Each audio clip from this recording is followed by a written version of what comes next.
my screen. And I'm going to pull up my terminal.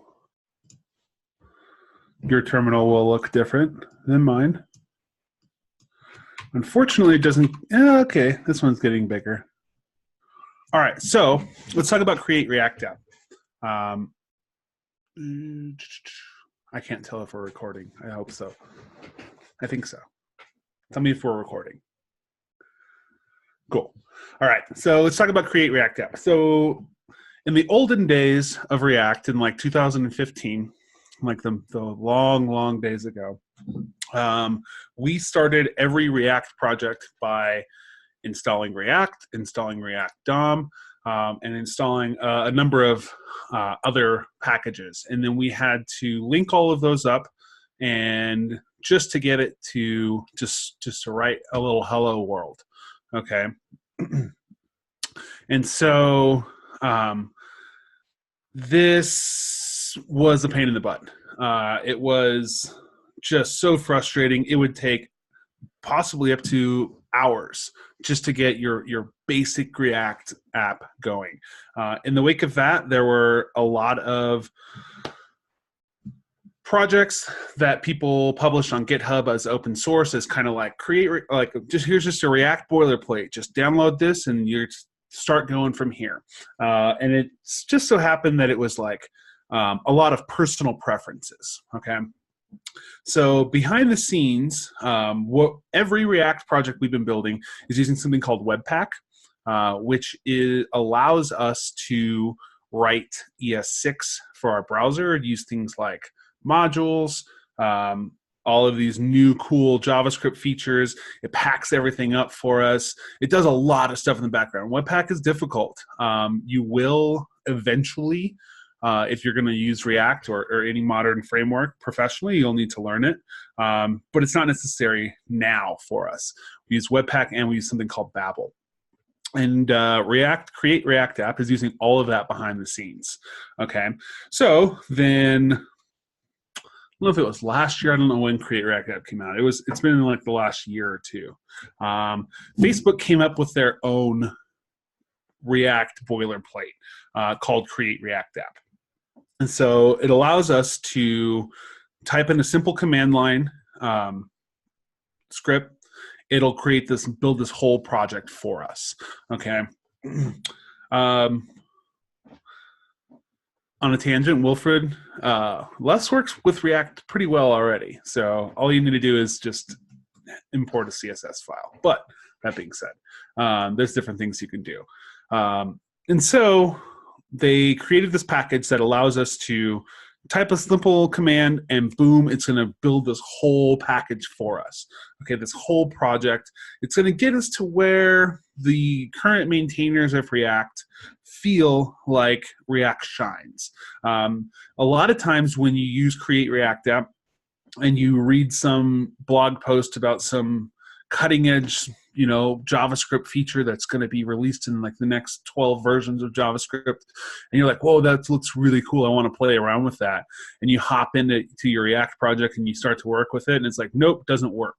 That's because they didn't include that specific Babel package or that specific Webpack configuration in it. So Create React App is really awesome and gets us building a React application within less than 5 minutes, whereas in the past it could have taken 2 to 3 hours to start a project. It does have its limitations, okay? But for those limitations are pretty few and far between, and you'll very rarely run into them unless you're trying to do something real crazy and out of left field. But just so you know, it might happen. So how do we get Create React App? Who wants to tell me how do we get it installed on our computer? There's a couple of different ways we can do that.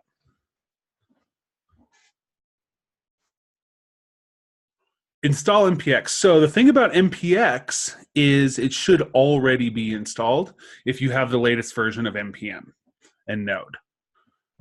So we'll go into the NPX installation second, but what we will go on, we'll do our NPM or Yarn. So we're going to use Yarn as as a school, we have opted into using Yarn. This stuff works for NPM just almost the same. So just keep that in mind. So what we're going to do is Yarn global. And what does global do? Does anyone know what global does?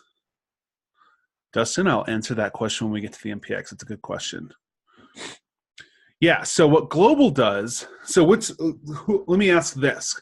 What's the difference between global and not global?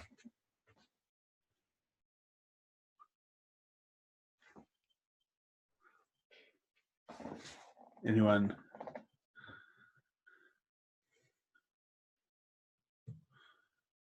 So if I just say yarn add something, right? If I say yarn add React, what this is going to do is this is going to download the React source files, and it's going to store them in the node modules directory in my current directory. So let me look at where we're at. Okay, we're at the very top.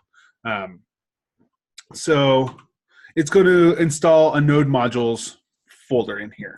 When I say yarn global, and it's also only going to be able to use in that directory. If I say yarn global create React app, what this is going to do is this is going to download this project onto my computer in a specific place on my computer that I can use it from anywhere within my computer. So you want to download and use global packages, things that you use all the time, right? So in this case, we're going to use create React app. This isn't necessarily something that we want to the modules folder in our anything. We don't want to ship this out. We want to use this internally to build a brand new app, right? Things like NodeMon, when we get into Node, are tools that we use on our computer that we don't necessarily need to use on in our application that we ship. So we're going to yarn global add. I don't know if anyone caught that, but probably did. I didn't notice. Do we need to use sudo? Depends on your current permissions. If you get an error that you don't have permission to do it, then you'll need to use sudo. Yeah, hit me up or hit your PM up if that is necessary, but it shouldn't be by this time in the class. So yeah, if you're not a root user, you can use sudo. Cool. So current version of Yarn is out of date. Oh man, I'm going to run into an issue with this. All right, let me just do this. I'm going to do it the awful way of doing it.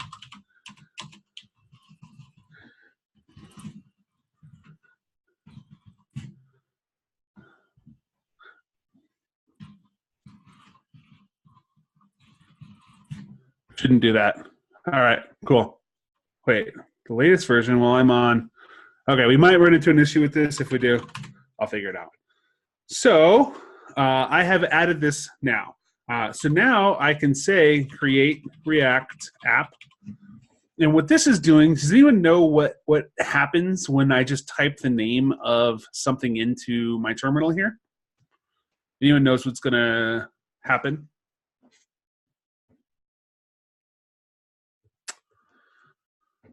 So in your terminal, this is like double clicking on an icon, right? This is saying run this application.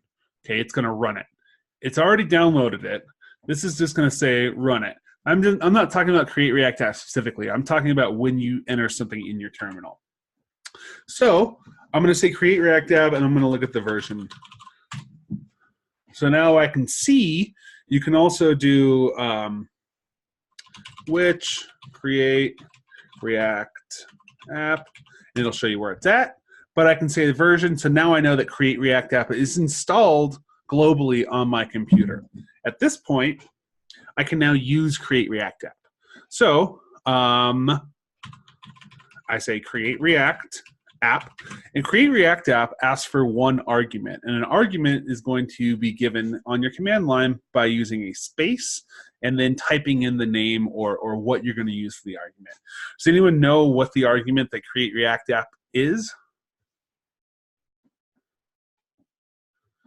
It is the directory, and it is the project name. Okay, create React app is going to create a directory with this, whatever we give it, and it's also going to name the project after it. So all of you are correct with this. So let's just go sample project. Oh my gosh. And I'm going to press enter. And what this is going to do is this is going to tell the program create React app.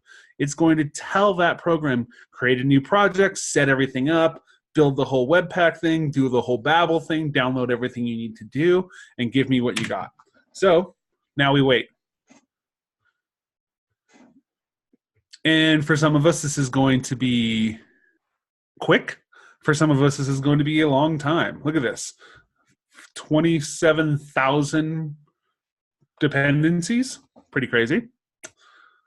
It could take a long time. If it's taking 50 minutes for create React app, or it's taking 50 minutes for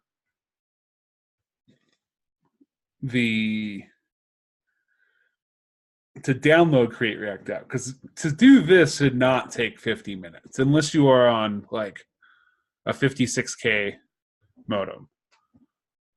But you know, this is the type of thing too. It's like you're someone that using your product could be on a 56K modem, right? And they're going to have this awful experience with your project. So it's always a good thing to keep that type of thing in mind.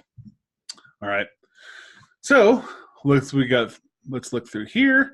It's going to show us everything it did. It has direct dependencies of React DOM, React scripts. So React scripts is actually the whole Webpack Babel thing that it does itself. So they've got it all kind of hidden away in React scripts, which I think it's open source too. It must be. And then it downloaded React, and we're on version 16.8.4, which is the newest. And then look at this. Webpack. We got a Webpack plugin. We got dev utilities. We got some other stuff going on here as well. And success. We created a sample project, and it tells us where the project is located. We can do whatever. We can run these 4 commands: yarn start, yarn build, yarn test, and yarn eject. So start is going to be the one we're focused on. Build actually builds a production level app for you. Once you have everything good, then you can deploy that. Test is obviously going to test, and eject is going to allow you to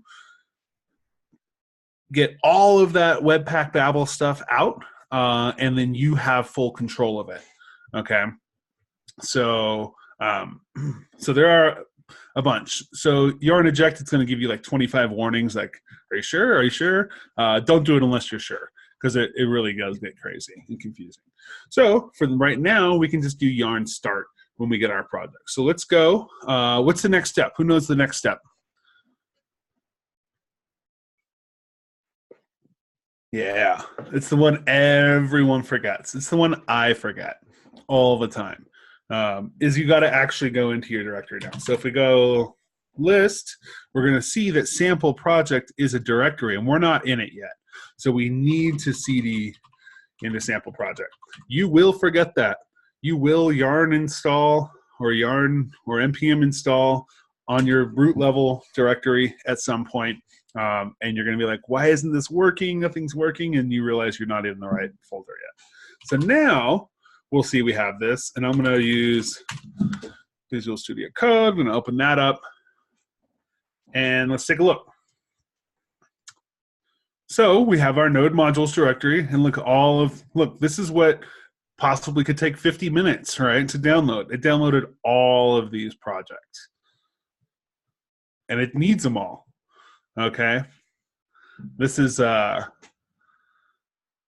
node modules is a common point of contention amongst programmers, like JavaScript needs too many packages, etc. So yeah, Then we have a public folder. In our public folder, when we do eventually build, this is where all of our files are going to live, but we'll see we have an HTML file in here. And this should all look pretty familiar to you now because we have used Create React App to build most of our projects that you've worked on, okay? Except for like I think the very first couple. And then you'll have this manifest, which you're not going to really worry about that. But we can see our index, and look in our index, we have our root div, which we're going to connect to. And then in our source, we have a bunch of files in here. The main files we're worried about are index.js and app.js. So for the time being, this is what I do. I delete service worker. I delete logo. We'll leave logo just for a minute. You can see if you've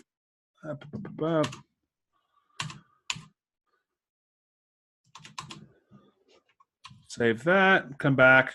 And now, once we've like done some work in here, let's go do some work. We're gonna go doing work. All right, save that. I usually just yarn start from the beginning. Now you're gonna see it runs the React scripts. It's going to start our development server. I'm going to allow that to open.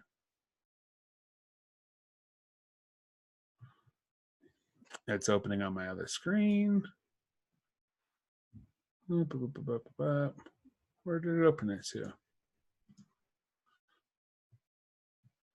Let's come over here. Localhost 3000.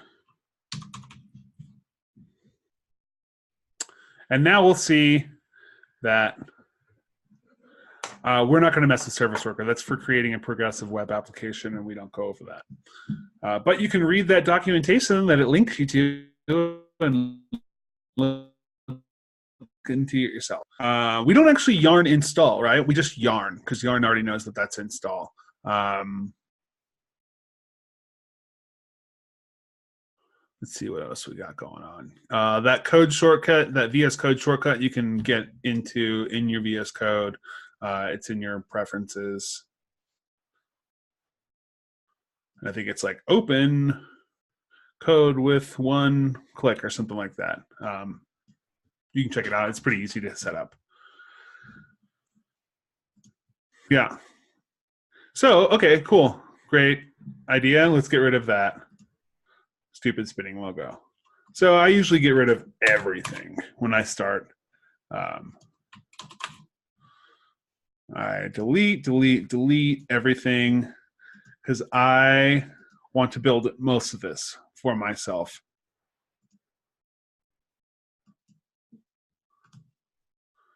From scratch, I just want this cool React script stuff to go, to be on there. So let's go get rid of that logo.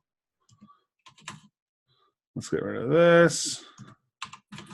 I'm just like deleting everything.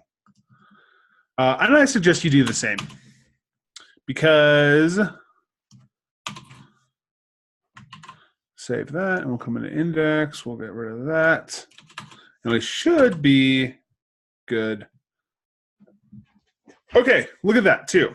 When we have our scripts running,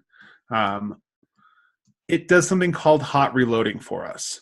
And hot reloading is a massively fantastic feature that was one of the biggest parts of why React got super big in the beginning, is that we don't have to restart our development server and then go in and refresh the page. We change something, so let's see, doing work, right? And then we'll come into here and we'll say, work done. Save it, and it automatically uploads it or updates it for us. Okay, so that's a major thing. Major. Really cool stuff. Okay, so yeah, that's Create React App. From here, we can build our React app the same as we always have. All right. Any questions on Create React App and what's it doing for us and how do we get to this point? And all of this is highly detailed in the videos on Training Kit. I just wanted to go over it again with us. Yes, all of your projects were built with Create React App. Greg, I'm not sure what Go Live is.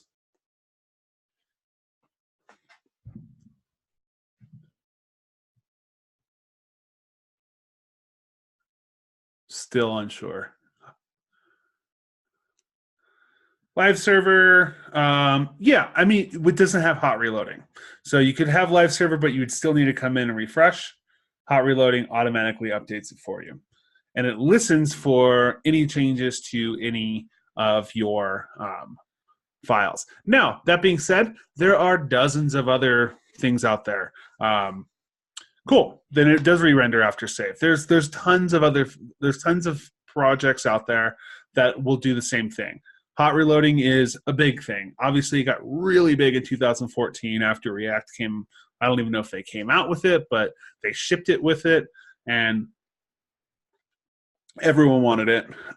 So yeah, there could be other stuff that does the same exact thing, but what Create React App does for us is really builds our whole project, and it really builds our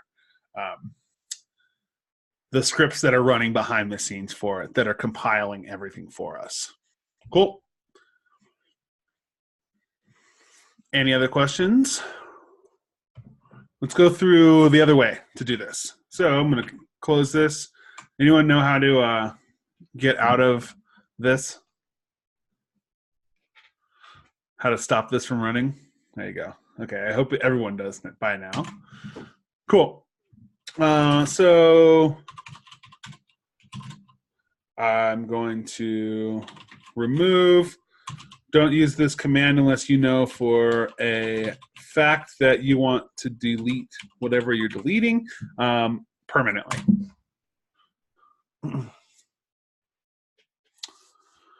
Okay. So I deleted that project. So let's come in here now, and yeah, don't use RMRF unless you know exactly what you're doing. You can just go in and delete it with your Explorer or your Finder. That'll let you back out if you need to. So we can also use something called NPX. So NPX is a pretty cool new feature from the makers of NPM. If you have the latest version of NPM or Node installed, it ships automatically with NPX version. So I have NPX on here, right? So I can just check the version and it'll tell me if I have it on there. So let's go PXM, we'll just do something stupid and say version. And it's going to tell me like, oh, I don't even know what that is. So that's one way to check to see if you have it installed, is just to ask for the version. Okay, so NPX, what it does is it will go in and it will create a temporary directory, all right? It will download whatever you're asking it to, so it'll go and get the package that you're asking it to get.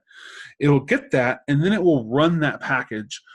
Once the package is finished running, it will then delete that package off your computer. So this is really great for people that are deploying really like crazy stuff, that want to just download something real quick, use it, and get rid of it.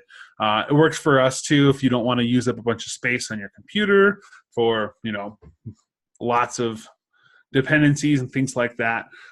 It's a pretty cool little feature. So we can say create React app. So this is going to go and get create React app, and then it's going to run it. So we're going to need to give it a project name. So we'll go sample project 2. Hit that.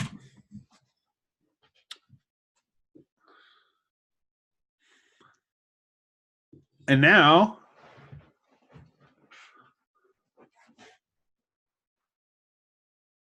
what it did right there is it creates a temporary file folder, downloaded create React app, and then ran it for us on our computer, and then got rid of it. So I didn't really want to delete create React app from my computer, but I could have, and I didn't need to have that downloaded on my computer. So now I can say ls, and we'll see sample project 2 is there. One thing I did want to point out, if you have taken a look at Training Kit, which I think all but 2 of you have,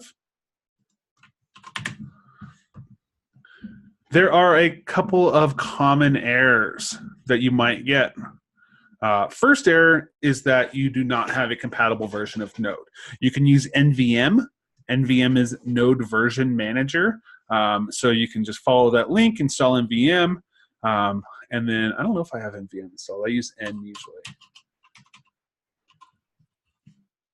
I do not, but I have N. So same thing. Both of them are the same. So you can do, and then you can install a specific build of Node. You need to at least have 8.12.0 installed in order for Yarn to run properly, in order for Create React App to run properly. Anything before then is not going to have the features that it needs in order to run. I believe Node's up to version 11 now. So if you have, 0.14 or 5 or 6, just upgrade your Node to at least 8.12 or above.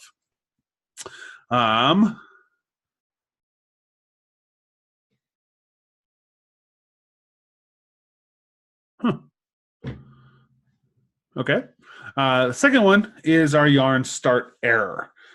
So I haven't looked too much into this. I haven't ever seen this error before, but it looks as if there perhaps you downloaded or you brought in a dependency that had an older version of Babel or older version of something else that was required by React scripts.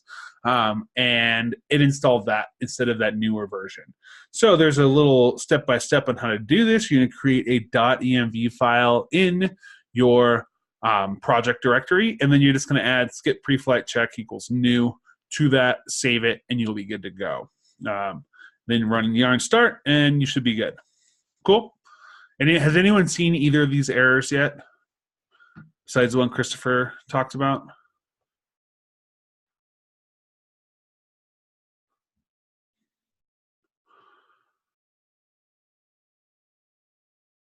Huh. It's a new one, Christopher, to me. It just looks like it didn't know where your user bin was.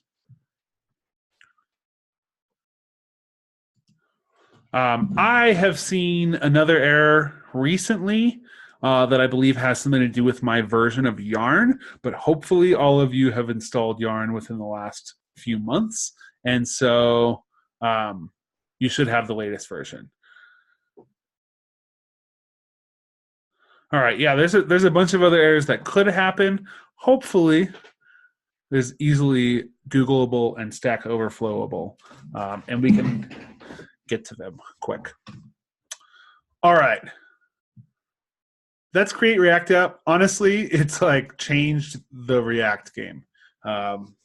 Create React App is crazy awesome, and being able to just hopefully less than 50 minutes, but definitely less than a few hours, get up and running fast. So next thing we're going to talk about is prop types. So, we watch the videos, we understand why we need prop types. And need is maybe not the right word. Why we would want prop types is definitely the right word. We don't need prop types to get this to work. And in fact, prop types aren't ever going to cause your app to crash, okay? They're never going to, if you use the wrong type, it's never going to like crash your app and say like, you need to fix this. It's going to throw a warning. It's going to say, hey, you asked me to look for this. It's wrong. You should go in and fix it. Essentially what prop types does. And what it does is it allows us to define what types we're going to use. From the videos, you know that JavaScript is a dynamically typed language. We do not have strict types in JavaScript. If any of you have ever had experience in C# or Java or C or any strongly typed language, you know how useful types can be. But at the same time, JavaScript is cool in that we can do a lot of really interesting, creative, imaginative things with types without having the barriers of being defined by this one type. Things like mixed arrays are possible in JavaScript where they're not in another language. So having that flexibility makes JavaScript a lot of fun, but it also can cause some major headaches if you're not careful. And so using prop types is one way that we can define the types of our props and make sure that they are being given to us as the right types. So really we're focused on are these types right here. These are our biggest focus for us. And they're all pretty self-explanatory, right? An array, a Boolean, a function, a number, an object, a string. And those that aren't familiar, it's just a new type. It's called a symbol. You can go check it out. Just symbol JavaScript if you want to learn about them. But what we want to do is we want to have, and this is only while we're in development mode, only while we're building this. We want to have these checks in place to make sure that what the code we're writing is compatible with the other code we're writing, right? So first things first, what do we need to do? Oh yeah, I'll share this code sandbox with you. Let me sign in real quick. Boop, boop, boop, boop, boop. Okay. Share that with you as we build along. So we need to import prop types. We used to not have to. Prop types used to be a part of React.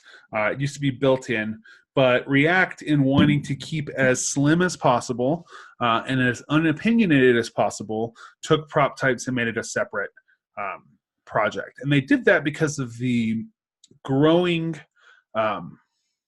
communities around TypeScript and Flow. So they're like, prop types isn't the only type checking.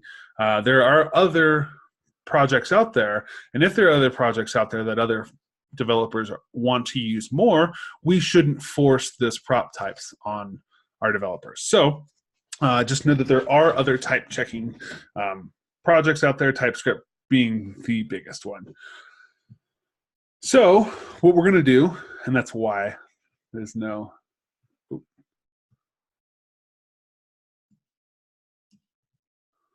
dependencies, and we're going to add a dependency. If I was in my regular project, what would I do to add this dependency?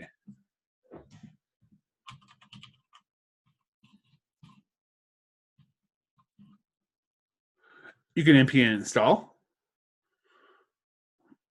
I would say npm install save, yarn add. And remember, prop types has a hyphen in the middle of it. So don't go trying to install prop types like that, because you're going to have some other weird develop it, like not, okay, it looks like they took prop types, but the Facebook one is the official version of it, and it has a hyphen in it. Okay. So this even allows, we can look down this list and we'll see that there's a TypeScript types for prop types, etc. We're going to use this prop types, the one by Facebook, has almost 38 million downloads. All right. So let's go take a look at our project here. We are going to, this is like way better when they're 3 deep. There you go. We have a list of Pokemons. All right. We are going to render those Pokemon to the screen, and that's what we're doing. We have this data that we possibly could be getting from a server, but we've got it already. Also, you have this really cool data that you can do whatever you want with Pokemon. I also believe that there is a Pokemon API that you can get all this from as well. So yes, we'll create our own Pokédex. All right, so yeah, we have all of these Pokemon in here. It gets a little mixed up down here. But there you go. What we want to do is we want to take this data. Look at this data here. Our data, and we can pretend that this is coming from a server. Our data is in this array. And then we can scroll through here. I want to see how many lines of code we have on here. We have 3,476 lines of code. We got a lot of Pokemon. I believe this is all the original Pokemon, right? Those that are huge Pokemon fans, the first 151, is that correct? Okay. We have all of the original Pokemon on here. All right, let's look at what each of these Pokemon data looks like. So this is one, right? So we'll see we have an ID, which is a number. We have a num, which is a string. We have a name string. We have an image, which is a string that contains the image and where it's at. We have type, and type we can see is an array of strings, okay? We have height, weight, candy count, egg, spawn choice, average spawn, spawn time. We have a lot of information about this. Next evolution, right? So we know that at what I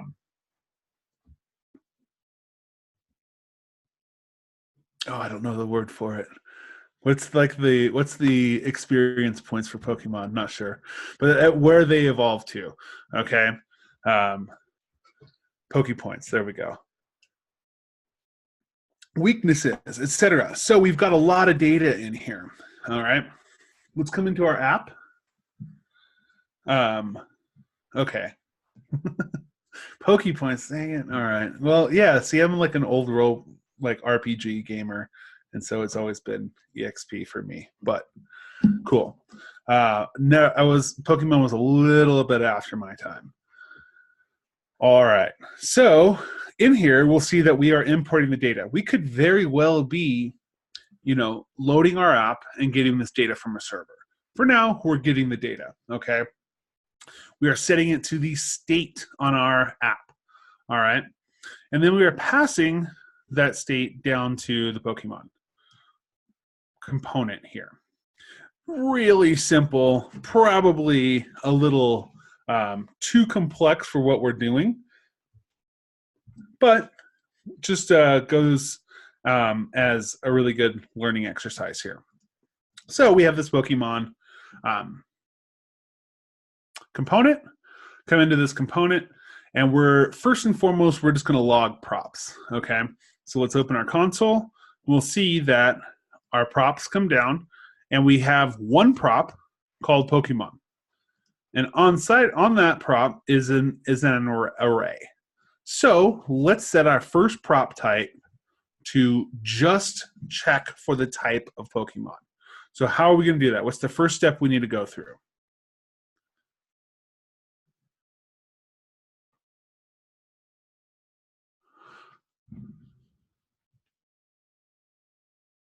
We need to import Proptypes. Now, we're going to write it like this. Since this is a default import, we can say whatever we want. Dance Proptypes. We can say whatever we want. But by convention, we're going to call it, we're going to write it like this. And we're going to say from. And this is always going to be the name of the package we got it from. And what's the package we got it from? I see a couple of them already up there. Ooh. Proptypes, right? So it's important to understand that we write Proptypes like this, lowercase with a hyphen, when we talk about the package. We write Proptypes like this when we talk about our import, and we're going to write Proptypes like something else in just a moment. So we're going to come down to the bottom, and now we can do this thing that's built into React already. So this is one thing that they didn't remove from us, is the ability to define what our prop types are. And so how do we do that? How would we define what the props on Pokemon, on the Pokemon component are? And this is a different way of writing it. Yes. So we're going to say Pokemon So we name the component, right? And then we're going to say dot prop types. All right. So this is built into React. And we can say it equals something. And we say it's an object. Okay. That's camel case. Yep. If you know all the names of Pascal case, camel case, snake case, etc., kebab case. I see. I've never even heard of that one. But this is camel case. Okay. So now that we have this prop types equal to this object, we want to check the type of just Pokemon.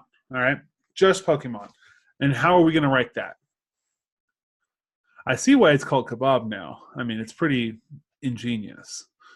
But yeah, how do we write the Pokemon prop type?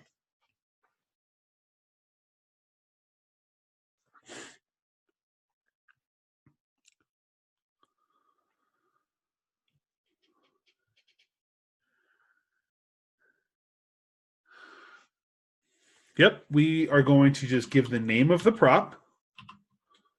Okay.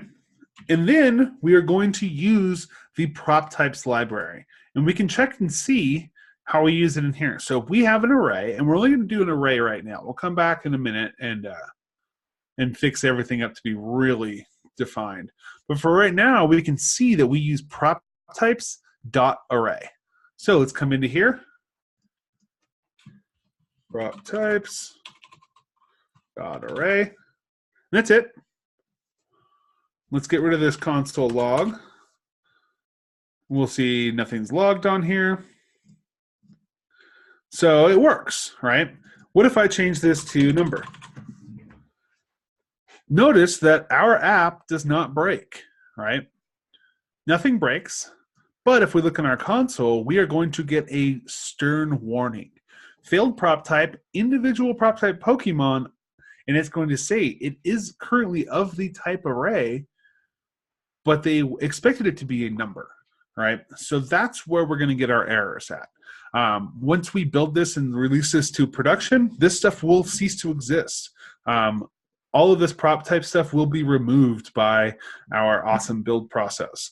But for now, this allows us as developers to make sure that the data we're passing is the type of data that we need to consume. So we'll change that back to array, and now we get a fresh and clean, no warnings for us. For now, we are going to take a 5-minute break. And we'll be back in 5 and we'll continue on. Any questions, please post them in Slack.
All right, everybody, come on back.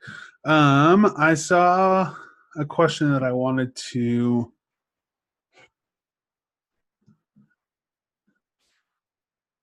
talk about, but I saw it earlier. Okay, I know what it was though. So it was talking about why in our app, why we have 2 dots before data rather than the 1 dot before styles.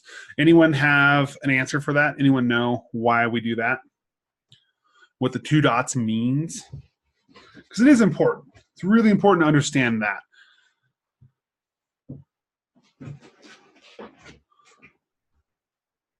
So 2 moves up a directory to get out of 2 folders. Let's see. Yeah, so 1 dot means look in the same directory that this file is in. So we see app.js. We're going to look in the same directory, which is the source directory, and we're going to see that styles.scss is in that same directory, right? So that's the 1 dot. So the 2 dots means look at the directory above the one I'm in. So we see that app.js is in the source directory. Let's look in the one above that, which we can't see it right now, but it's our main project directory, and look for the data file. And there it is, right, in that directory above it.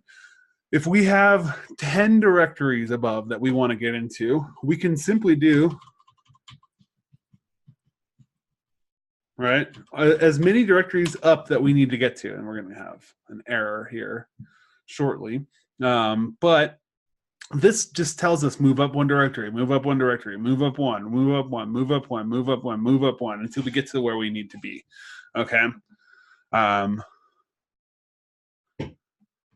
Yeah, I wouldn't try to do anything outside of the source directory. This is how you do it. Yeah, I've looked into it in the past, but this is how you do it. Okay. Cool. So that's why we have the 2 dots versus the 1. And it's important to know how to navigate your directories like that, because it could be that you have, a folder that's 2 directories up, then you need to go into that one. So you go up, up, up, down, down, down, down, down into it. That's why we do the 2 dots there. Cool. All right. I'm going to do a little. Oh. Now let's do that.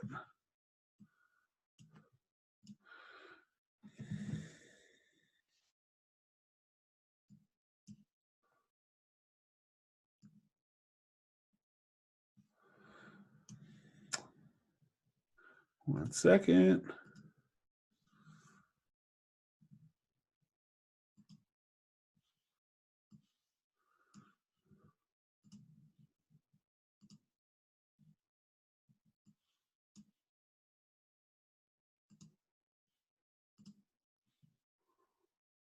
There we go.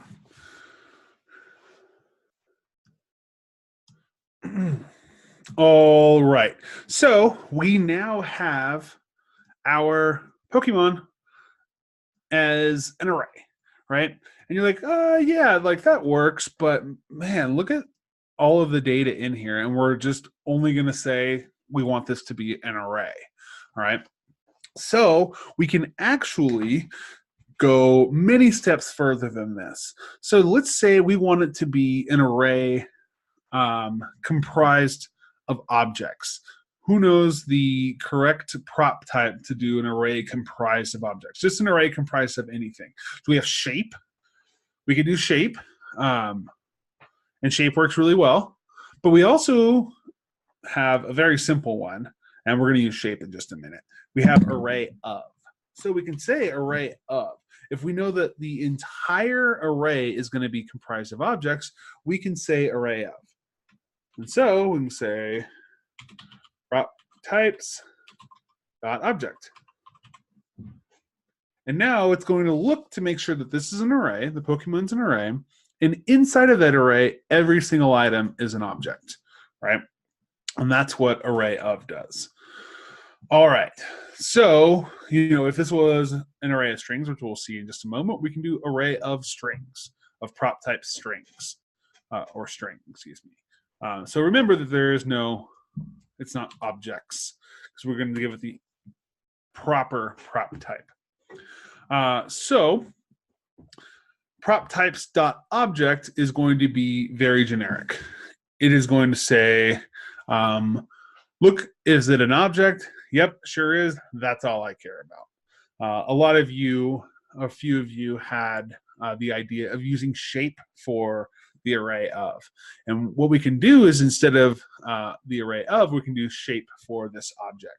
So we're going to say, well, yeah, this is an object, but I've also got a lot of data in here that I want to check for, make sure that it's all correct, right?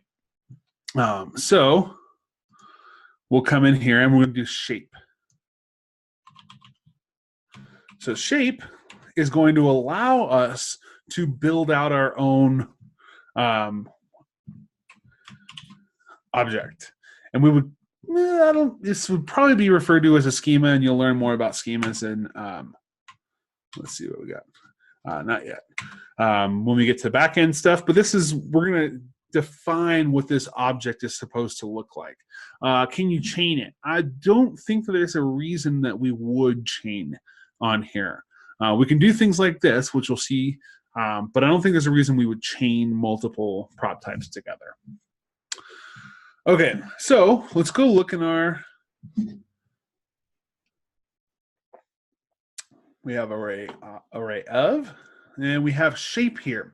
So it allows us to build our object and check for defined key value pairs on it. Now, do we have to include every single key in this data? Do we have to include every single one of these?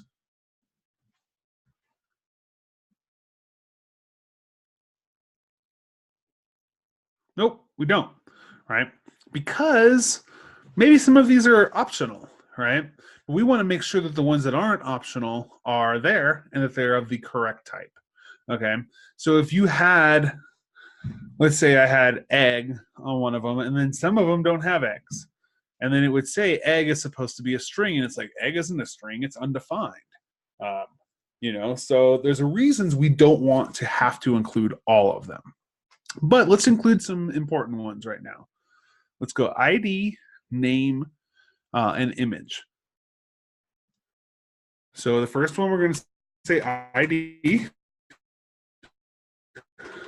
And what of ID? Let's look. Prop type of ID is a number, right? Yeah, so let's come in here and we'll say number. Look, boom, no warnings. We're good on that. All of them, right? Name. What's our prop type on name?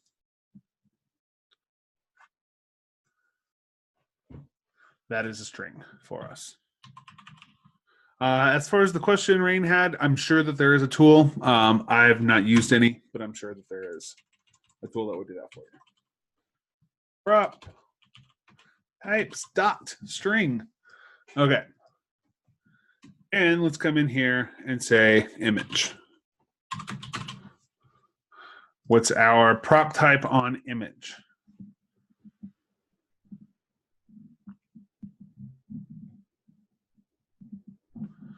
And it is a string as well.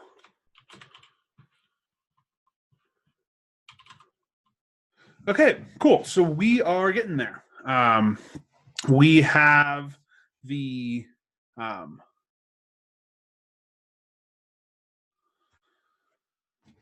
couple of really basic ones here. We know that every single one of these Pokemon is going to have an ID, it's going to have a name, and it's going to have an image. And we want to make sure that those are the right things. So let's come in here and we'll say,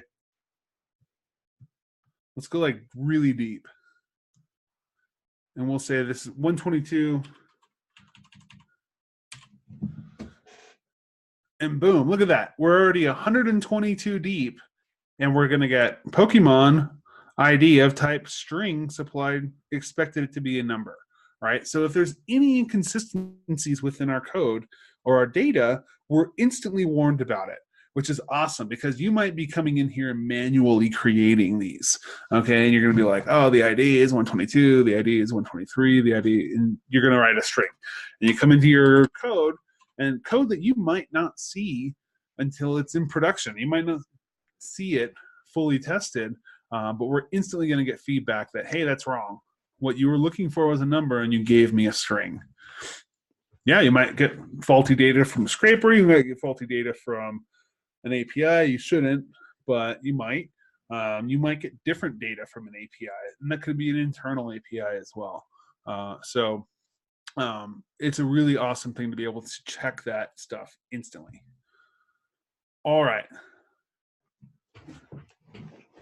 Or a bad developer. Not a bad developer. Everyone makes mistakes. And it could be a lack of communication between your back-end developers and your front-end developers. And you think you're going to get a string, but you're getting a number, etc. Or you think you're getting an array and you get an object.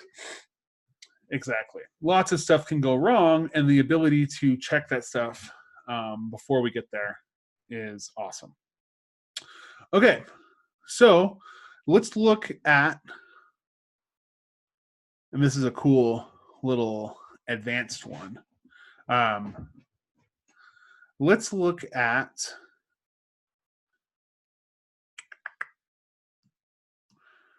our type. So we see that we have, so if I were to do type, let's come in here and do type. Every Pokemon's got a type, right? At least one. And so what would I do for type on here? First and foremost, which type is type? Array, right? It's an array. So we can come on here and say Proptypes.array, and it's going to work. But we want to be more specific. And so what types are made up of this array? Almost, Justin, but you had the right thing. Yeah, so we can say array of,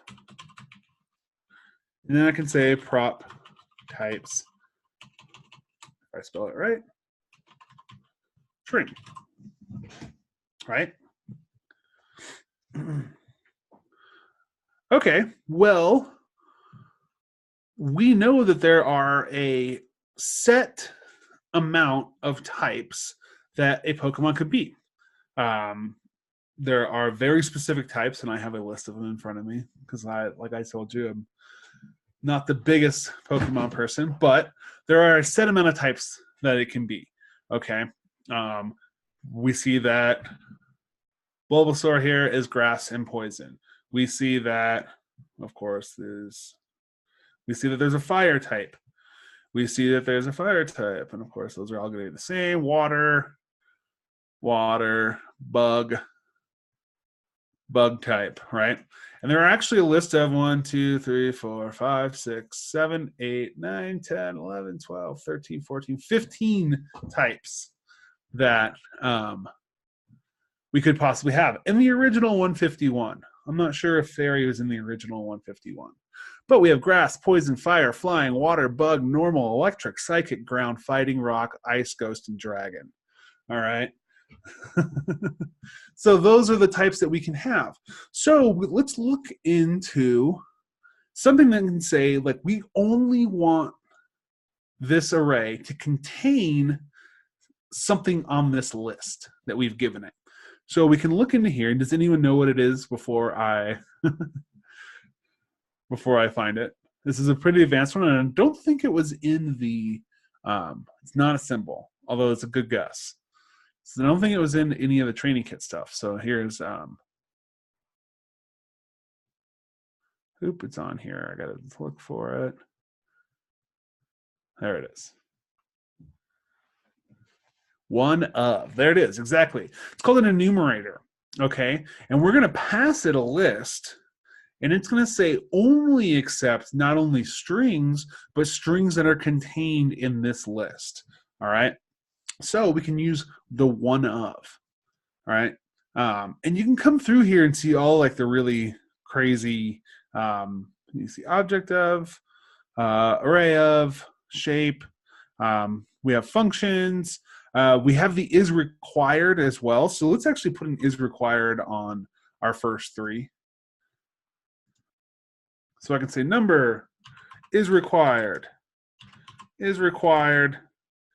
So this is, I guess, a form of chaining, in that we're going to say not only is this a number, but it has to be there. Okay. So let's come into our prop types, our type. And so instead of string, we're going to say one of. And what we do is we're going to pass it an array. And we're going to get a failed prop type because our grass is not in this list. So let's throw grass in there. And now we're going to get, because poison, and we can go through this whole thing. Fire, or I can just copy paste what I have.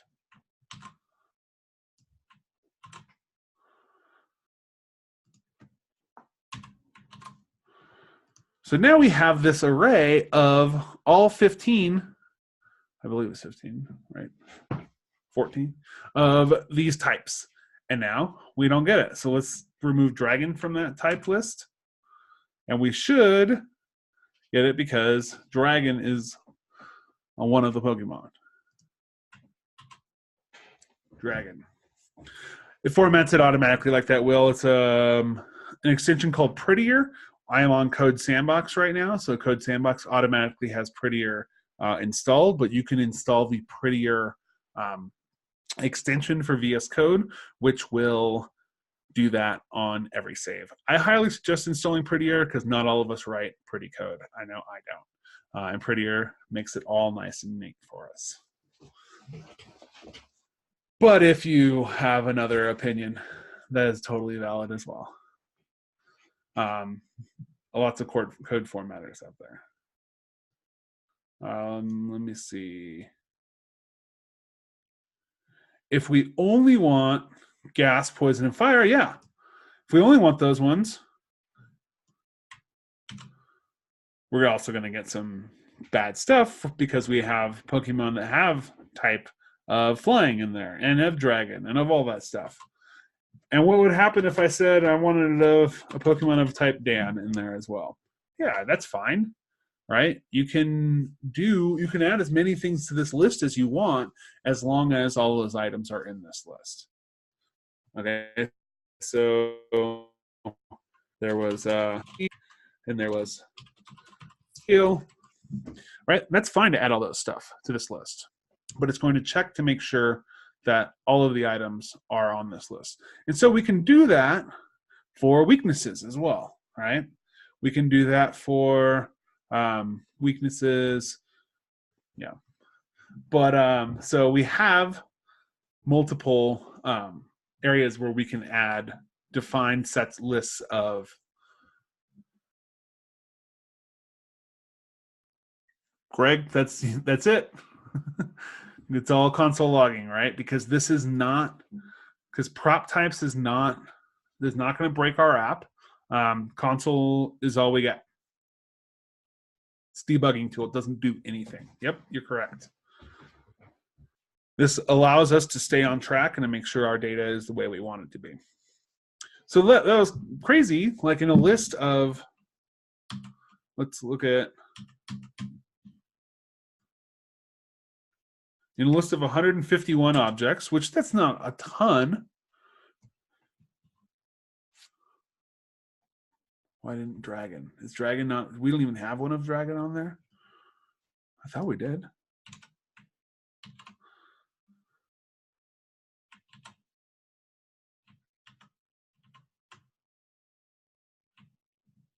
Yeah. I don't know why it's not.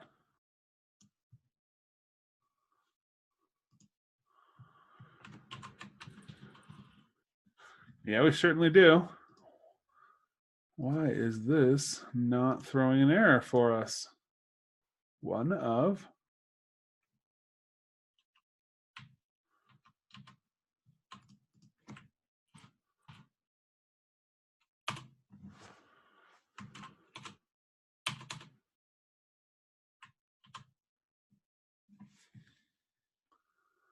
Well, now I'm bugged by it. It must have something to do with code sandbox. Let's open up our actual console. We're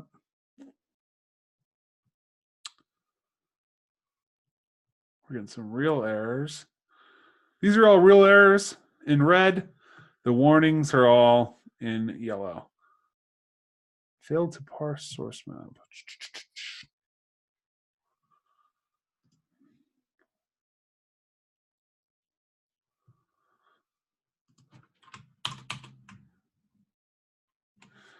Okay, I don't know why it's not working for that, but man.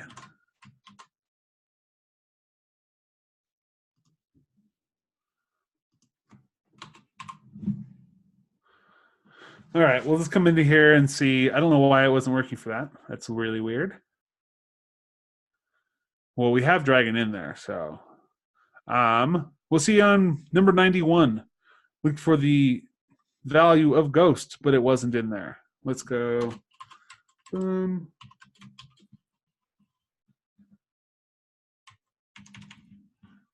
Let's see if I do something weird to that. All right, 146. We've gotten all the way through 146 Pokemon. And it looked for the value of Dragon, and it could not find that in the list. So I don't know why.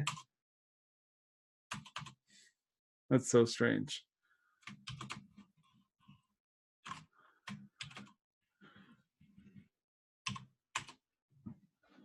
I don't know why it's doing that. That's really odd. I don't think it has anything to do with Proptypes. I think that has something to do with our sandbox.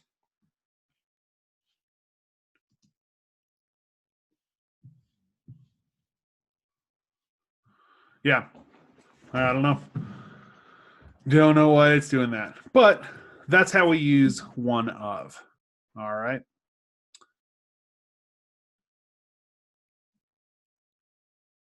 So let's go through another step. All right. And I want to talk about what happens if we start this out as undefined. All right. And we're going to send an API call to go get this data. And then when it comes back, it's going to give it to us. But what that does is, first of all, we get cannot read property map of undefined. We get a bunch of errors in here. We get real errors. So these aren't these little simple warnings. We get a problem in here. All right. So what we can do is use a nifty tool called default props. So we can say Pokemon dot default props, and I can say give it an array. So what this is going to do is this is going to say if the prop is not there, all right, then give it a prop anyways and give it this empty array. And I can do a default prop of anything, right? String here if I wanted to. So let's come in here and let's come back in and console log our props again.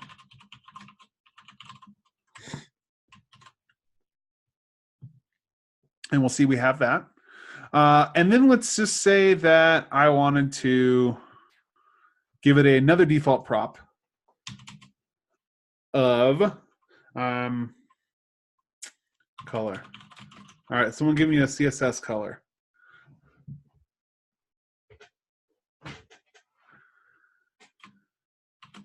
FF00FF. All right. So now you can see that even though I did not pass any prop to Pokemon called color, we still are getting a prop on there called color. That's what default props is going to do for us. And then it's going to say like, doop de doop, like, all right, our data has come back from the server. And now we can see that our prop is what we wanted it to be. And we still have that other default prop. So this is default props. Any questions on this? And you can do this for anything, right? So now instead of just setting this to a random array, which is probably what I would do, you can use default props instead. Can we do default props in any component? Yes, yes you can.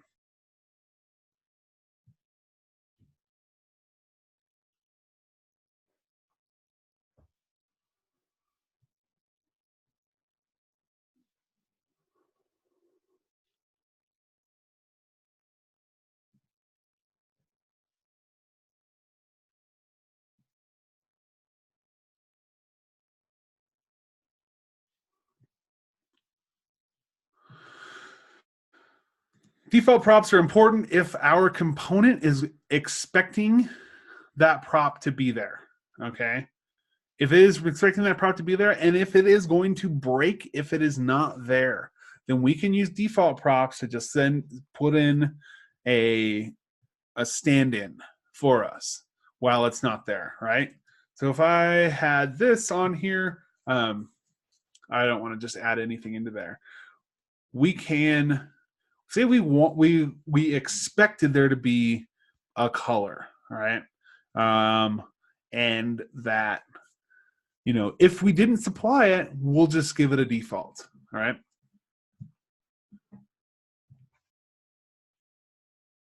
Let's see. If that prop is there, then it is going to take over. All right. So that's a default if it's not there. But if it's there, then we're going to get the real prop in there for it. But if it's not there, then we'll get the default. Let's see. Nope, don't need to import anything. Default props is part of React. Can default props be passed down to child components? So we can pass a prop as another prop down to a child component, of course. Yeah.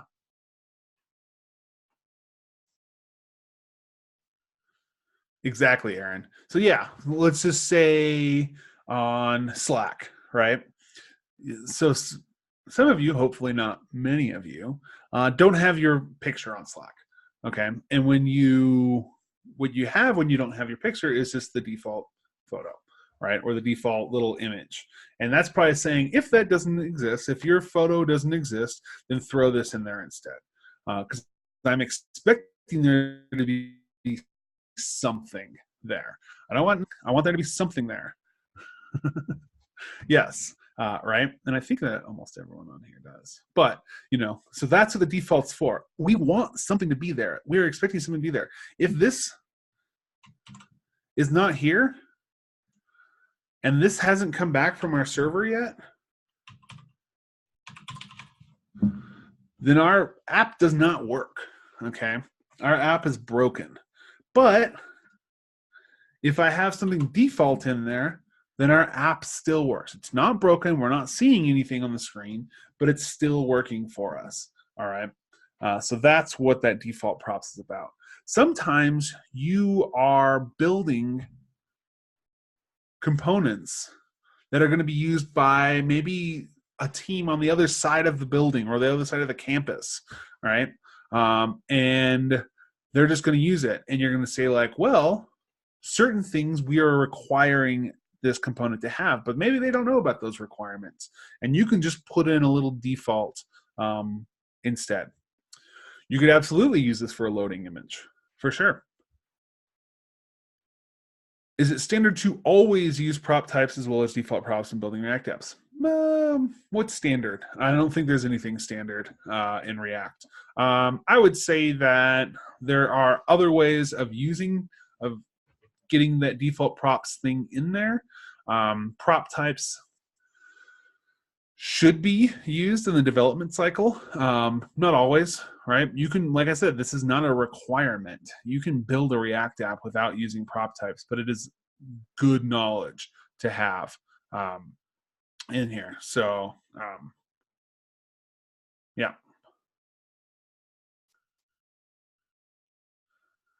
Any other questions on this?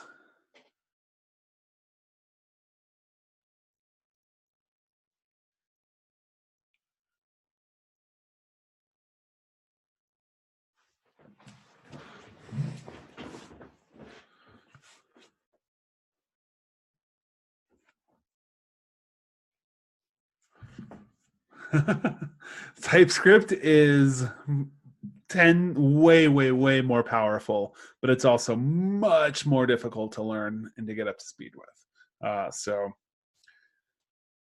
yeah. This is really good for what we need it for in React, right? Just some basic type validation on our props. I don't want to get into the intricacies of TypeScript, but it's essentially its own language built on JavaScript. And so more powerful, meaning that you can do many more things. If you're interested, go research TypeScript, but just know that it is a rabbit hole. Yes. It makes JavaScript C# essentially is how I think of it as. All right, so I want to talk about one more thing before we finish up tonight, and this really doesn't have a whole lot to do with our prop types, but let's go create a prop type for it anyway. So let's look and see that many of these Pokemon have something called next evolution, right? Next evolution, but many of them do not have next evolution, okay? We can still create a prop type for it, but I want to show how to display it if it is there. So let's come in here, and it's a little bonus tonight. I'm going to get rid of this. I'm going to come down here and get rid of that color on that prop type. All right, so we're going to come in here and we're going to do the prop type for next evolution. Make sure I'm on the right line. So we have next evolution. All right, let's look on our data here, and notice that we also have previous evolution that we could write a prop type for as well. So, and some of them have both, some of them only have one, some of them have neither. But let's look at what our prop type for next evolution should be. Who wants to start it off for me? Which language makes C# in a JavaScript? That's JavaScript. Who wants to start off what our prop type for next evolution should be? So it should be an array, right? So yeah, let's come in here. Why didn't it go into there? So we should do prop types array, and I say we'll do an array of. Okay, array of, and well, let's see, Aaron, if we do prop type string, we're going to get an error because next evolution is actually a prop type of objects, right? So prop type.string is going to throw an error for us. Boom. Really simple way to find out, huh? It's not breaking our app or doing anything crazy. So we can say object, but we all know a better way to say object, right? And what is that? If we only care that it's an object and nothing else, then this is totally fine. If we want to make sure that we have control over what this object is, we use shape. All right. And now we can say this should have a num and a name. So num is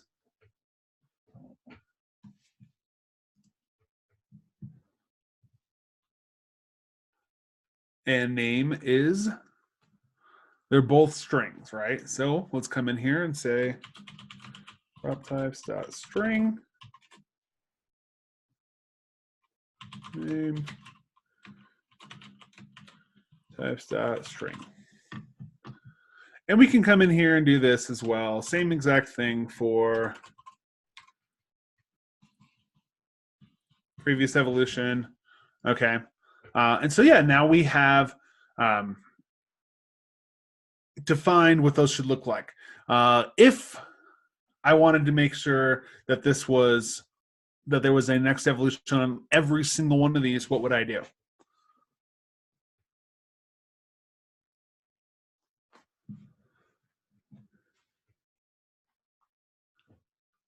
Is required, yeah. So then I would come into the end And now I do is required, and I should get an error because it's saying it's marked as required, but it doesn't have one on there, right? So I don't want to do is required on here. All right, any questions on how I built these out right now? Can you put a boundary on minimum max on array length? Not sure. I don't believe so. We can come in here and look. One of type. You can do one of type too. That's really cool. So it'd be like, oh, it's in a mixed array, right? You have a mixed array, and it should be one of these. All right. So I don't see a min or max length on array, but you can do a custom prop. So then you can write your own prop validation in there if you wanted to do that, if it was that important to you. All right, so I want to now come in here, and we're done with prop types for now. So any questions right now on prop types? I think that once you start writing them, they're really easy, and you just start getting the hang of it. Super simple. Have the docs open in one window and just refer back to it if you need to know. And other than that, super simple. Once you get the hang of it. All right. So I want to come in here and I want to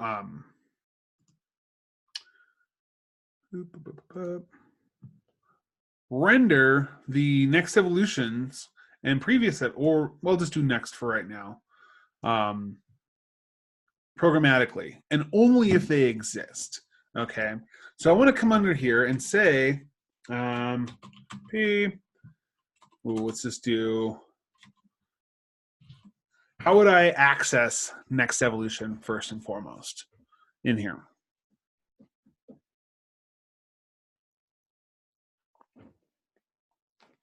Yep, Pokemon dot next evolution. All right, and then I want to say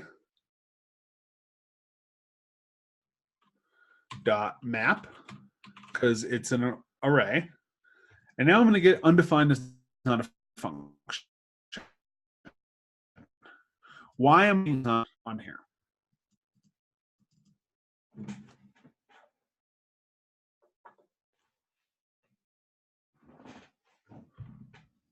Undefined is not a function. Yeah. Okay. Because some of these Pokemon don't have the next evolution field, right? Some of them don't have anything. Some of them are as evolved as they get, right? So let's look at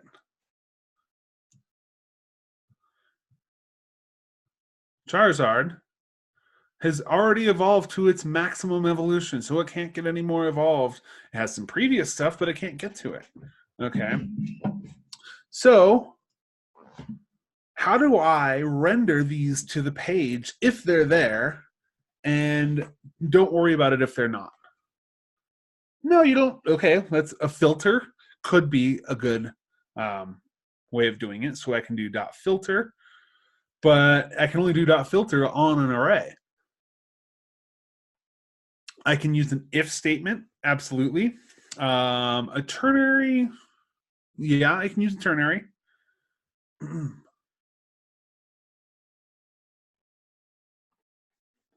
can use a double and. The ternary operator would be great. It might be a little too much. Yeah. So I'm going to go with, so there's what I'm just trying to say here is that there are a number of ways to do this. There are a number of ways to solve every problem like this in React. You can use a ternary, you can use an if statement, I can use a helper function that determines if there's something there, and if not, then it returns null, and if it does, then it returns a list of components. There's a number of ways we can do this, okay? So default props is not going to work on this one, unfortunately, because then we would have to default prop for every single item on here. And we don't know how many items there are going to be. All right, so what I'm going to use in this case is the and symbol. So I'm going to say Pokemon. Let's just think about this for a moment. Dot next evolution. And what if I used and? What is this doing for me? First, let me get rid of that so we use this to render. Oh, it's not going to render. Okay, let's just look at this as its own. What is this doing for us?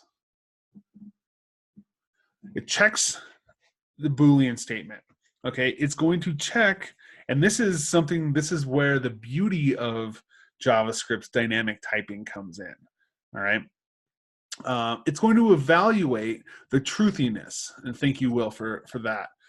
So it's going to type coerce everything. If I said 1 here, what would that evaluate as? True, right? If I said array, empty array, what would that evaluate as? I believe that's also true. Yeah, it is true. What if I said empty string? Empty string is actually false. Okay, so before you use this type of thing, like a lot, you should understand the things that could happen with it. So a lot of times you'll do something like props.id. Oh, cool, if there's an ID there, but what does 0 evaluate to? 0 evaluates to false. So what if your ID was 0? Then you're false now. So understand that there are downfalls to this. You could very well use a ternary operator. I can say props.next evolution, and then I can say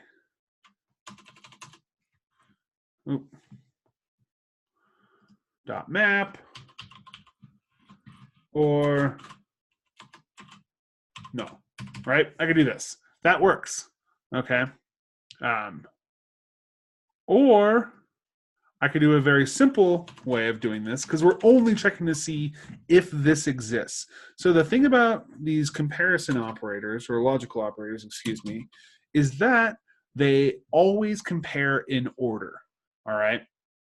So it always goes left to right. So it's always going to evaluate this one first. And if this is false, then because we are using and, the entire thing is going to be false and it's not going to continue. If it is true, then it will continue. And it will return this second part, which is crazy. I know. So if a ternary operator works best for you, use it. If an if statement works best for you, use it. This is just another way of doing this. So now I can say if Pokemon next evolution map, and I'm just going to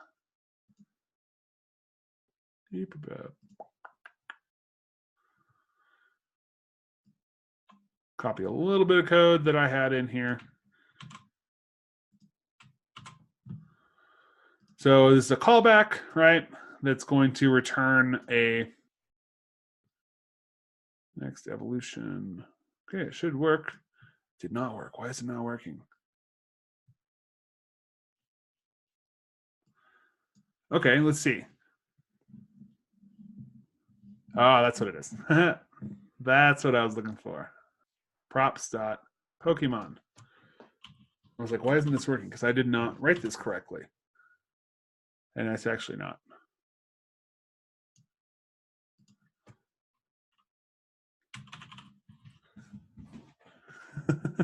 Yes, there you go. True debugging. You're like, wait, why isn't this working? It's still not working. All right, so oh yeah, it's just Pokemon. All right, let's look at our code up here. Okay, so our code itself is a map. So it's going to map over each Pokemon and return this whole thing for each one.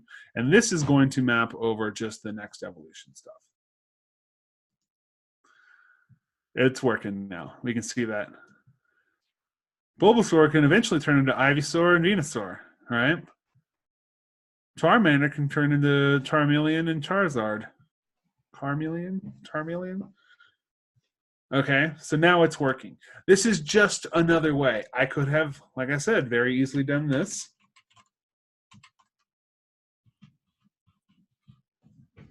And that is another way of doing it, right? So let me actually copy that so you can have multiple ways of doing this.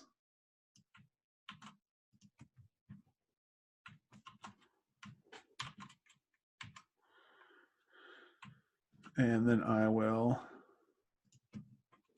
put this one in there.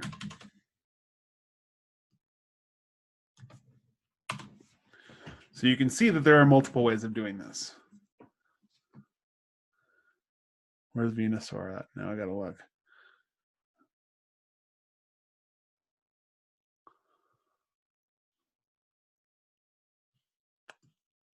Nope, doesn't work that way. I was like, why is it doing that?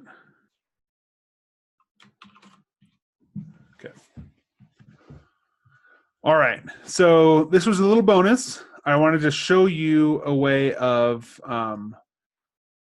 programmatically creating something on the page if it was there and not if it wasn't. So this is two different ways of doing it. Like I said, we could have come in here with an if statement. If Pokemon dot next evolution does not equal undefined,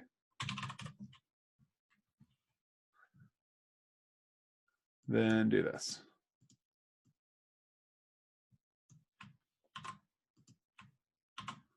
Oh, ifs actually don't work in React. Huh. Yeah, so I'd have to create another function that does this for me. Okay, so those are the two ways you want to do it here. Otherwise, you'd have to create another function that does it for you. All right. Any questions on this right now?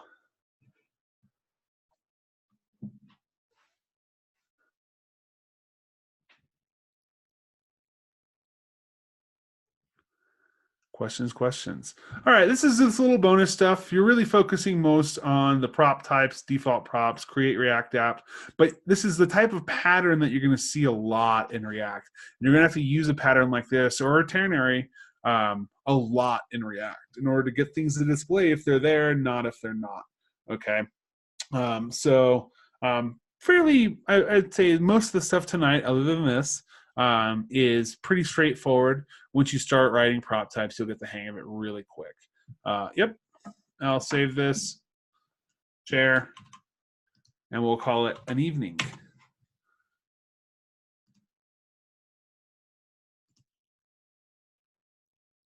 All right. Cool. So thanks a lot for joining me tonight, guys. Have a good night, and I'll see you on Thursday. That's what it is this week. Thursday night. Enjoy your project. React Instaclone tonight. So you get to create your own Instaclone. Good night.